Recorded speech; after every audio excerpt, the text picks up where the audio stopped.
আজকে একটা সুন্দর একটা প্রশ্ন এসছে, যদিও ওই প্রশ্নটা আমি আগে আলোচনা করেছি, নিচের দিকের ভিডিওতে থাকবে, যে দীক্ষা নেওয়ার কি কোনো প্রয়োজনীয়তা, সেরকম গুরুত্ব কি আছে আমাদের জীবনে, সেটা নিয়ে একটু আলোচনা করা।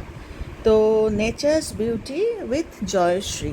তো তোমার নাম আমার মনে হয় জয়শ্রী হবে, তোমাকে আমি তুমিই বললাম।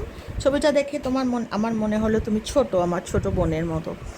তো তোমার প্রশ্নটা খুব সুন্দর। তো প্রশ্ন যখন করেছো উত্তর দিতে হবে, যদি বলো পরে আমি ভালো করে আবার আলোচনা করব।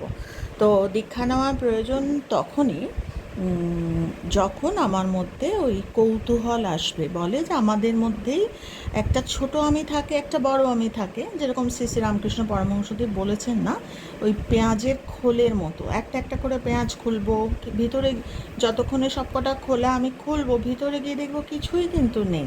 তো ওই সেটাই বলছি, আসলে কিন্তু আমাদের এই জীবনগুলো না সব খোলই বটে, তার মধ্যেও কিন্তু সুপ্রিম কনসিয়াসনেস।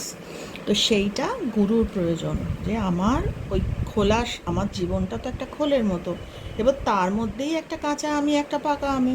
ওই যে পাকা আমির রাস্তাটা, যে আমিটা আমার ভিতরেই আছে, কিন্তু সেই আমিটার মধ্যে কিন্তু না আছে সুখ, না আছে দুঃখ। কেউ যদি ধাক্কা দেয়, অপমান করে কথা বলে, কিছুতেই কিছু যায় আসে না। এতটাই স্ট্রং একটা আমি আমার ভিতরেই আছে।